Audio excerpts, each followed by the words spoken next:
Some passengers are actually cashing in on the TSA backlash. Delta Airlines wants to make sure the public knows it is the government and not them. So the airline is now offering passengers a possible refund if they booked a ticket but bail out on the trip due to the TSA groping. To our freedom fighters, Fox Business Network stocks editor and my good friend Elizabeth McDonald, EMAC, radio talk show host Leslie Marshall, and Reason Magazine's senior editor Jacob Sullum. Jacob, to you first. Are you surprised that the free market is actually going to play some kind of a role here? The government interferes between private carriers and their customers at the most critical juncture, and the carriers say, you know what, if the government prevented you from getting here, here's your money back.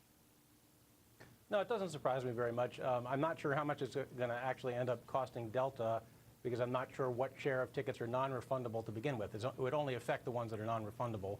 Probably that's a little bit higher during the holiday season than it would otherwise be.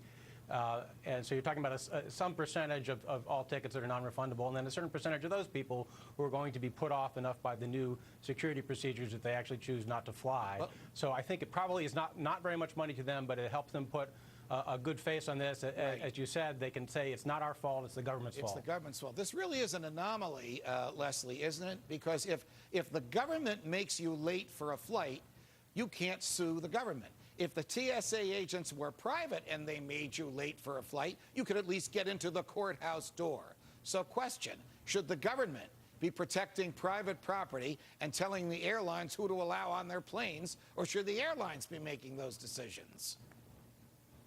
Wow. That's a loaded question, Judge, because as you know, right now they may be offering on Delta to reimburse people who don't want to be groped or be exposed to radiation. But how much are they going to be paying if somebody has a bomb on one of those planes and all their family members want to sue the airline in the future? And Delta today has a bigger problem in the luggage department, as we saw at Logan. So, Judge, I'll tell you, I don't like my civil liberties infringed upon, and as badly as over the weekend when I flew to Chicago and I begged, nobody would grope me. All right. I understand that Delta is going to do this on a case-by-case basis, that this is not going to have anything to do with the price of the ticket that you bought. So I guess you're going to have, EMAC, you're going to have to demonstrate to Delta, I was ready to go, but they put me on a line, and by the time I got to the head of the line, the plane had left. Yeah, it's my understanding, I think, my read of it is you would have to have some kind of a medical condition that would have interfered with the TSA pack down, and then you couldn't make the flight. So, and I agree with Leslie, I want to be safe. I've been patted down. I want to be safe. But the question is, will other airlines follow along and doing what Delta does? What Delta's doing is just basically good PR. I think this whole issue goes away after the holidays. But the more important issue is what happens to the TSA. Does the TSA eventually get unionized by the AFL-CIO? All right, I want to go to your field especially. What happens to the airline stocks, to the value of the airlines, to their capitalization when the TSA materially interferes with their ability to put customers on, no matter how noble the TSA's motivation may be? I question its nobility. I question its motivation. It's clearly unconstitutional. But put that aside. What does it do to the stocks? It's immaterial. What matters more if passengers, innocent passengers, are bombed out of their seats. And also, of course, jet fuel always causes airline stocks to swing wildly. But again, we have to talk more about what happens to the TSA. Will it get unionized by the AFL-CIO? Will that be a hindrance to airline relations over there in the airports when they're already under severe duress? Jacob, in the past 2 days, the TSA has taken the shirt off a 6-year-old boy and patted his chest, has cut the urine bag of a colostomy patient, has destroyed the implant in a woman's breast. How much farther do we have to go before we become a nation of sheep? I'm not sure, but I do like your proposal of making this the airline's responsibility, because what that means is they have to weigh the cost in terms of lost business on both ends, both in terms of making the flight secure, but also in terms of humiliating people and inconveniencing them and adopting policies that impose a great burden on customers without much payoff in terms of security. The federal government doesn't have to worry about the other side of the equation. They will impose as much of a burden on people as they can get away with. They don't have to worry about losing customers. Leslie, so before like the break, should the government making the profit motive work for us? Got it. Sorry. I was wrong. The father of the child took the shirt off at the request of the TSA. But should government be doing this? Should government be humiliating people? Isn't there a better way in a free society to retain individual dignity and respect, Leslie Marshall? Well, I'll tell you, Judge, this happened a long time ago. We may be talking about it now, but I have witnessed kids' little blankies and teddy bears being taken away, and I'm a mom of 2 toddlers, and I'll tell you, my fist will end up in somebody's face. You take my kid's blankie or Oh, pull I up like his shirt. to hear that. There's a smarter way to do it. There's a smarter way. Yes, there is. I agree with that. To There the is a smarter way, we need to of take a doing break. it. McDonald, Sullum, Marshall, stick with us. What happens in Ireland doesn't stay in Ireland. If you think the bailout there isn't going to affect America, think again. Our freedom fighters are back on this next.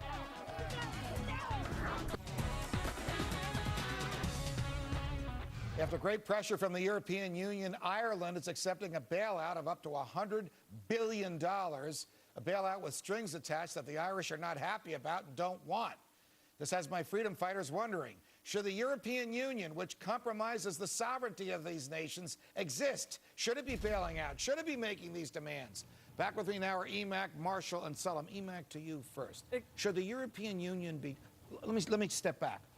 Who is being bailed out? Is it the government of Ireland, or is it the banks of Ireland? It's more like the banking sector. And let's face it, what's going on here is that the entire European Union has ridden the back of Germany for a very long time. The AAA rating of Germany has been essentially lent to these very fiscally unstable countries. And the danger here, Judge, is this, and that is that Germany, the courts in Germany are already pressuring the government saying, look, these countries have been fiscally unstable. They have broken the Maastricht Treaty, which launched the European Union in '93. Right. The no bailout clause has been violated. We may push Germany to get out of the EU. If that happens, then you will see a bank run of massive Okay, so in Europe. I'm not saying it will happen. Your sources are suggesting, your intellect is advancing the idea that the rich countries would leave the EU. The fiscally prudent ones. Or better phrase, obviously. Yeah. The fiscally prudent countries would leave, not the fiscally imprudent ones Correct. that want to receive this cash. That's right. They would get the loans from France, the Netherlands, and Germany, which has been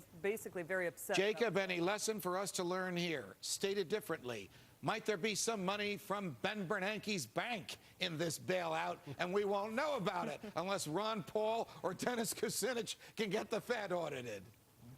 Well, I think, first of all, we should be careful about feeling superior to the Irish or to Europeans generally, given the state of our budget. Their rules say that they can't have a total debt that exceeds 60% of GDP. Ours currently is about 100% of GDP. And they say their deficits can't be more than 3% of GDP. Ours now is nearly 11%. So we're doing quite poorly by those standards.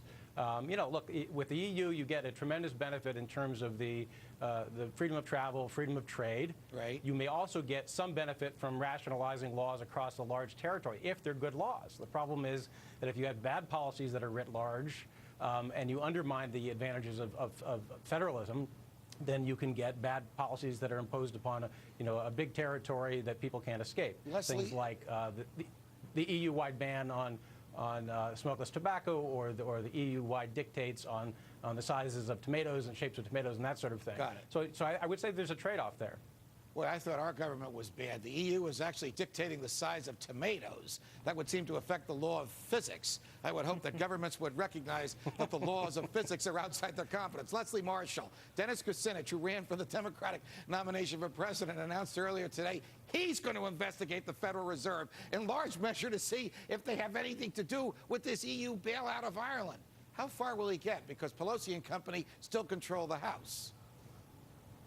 Well, I have to tell you, Judge, left or right, that's not what the American people elected anybody to go to Washington or to stay in Washington to do. So I would say that's not a fiscal responsible decision to the best interests of the United States of America. We also have to look, when we look at Ireland, Judge, that we have non-EU countries such as the UK putting their money in, because I agree with panelists here, this is about bailing out banks, which is exactly what America did. So if we say anything, we're the pot calling the kettle black. Well, the U.S. banks have exposure to Europe as well. But, the issue is fiscal austerity. I would say that the Queen, who's for fiscal austerity, is acting more like a Tea Partier than some members of Congress. The Queen is for fiscal austerity? What is she about to spend on her son's money? I'll tell you, Angela Merkel is acting. Well, Angela Merkel is acting more like a Tea Partier as well, because she's for fiscal austerity, and then versus some of these congressmen. Do you think that these European countries resent, reject, wish they hadn't traded in their sovereignty? I think they absolutely resent it, seeing what's happening right now, and they probably, regret it, because basically they're asking to pony up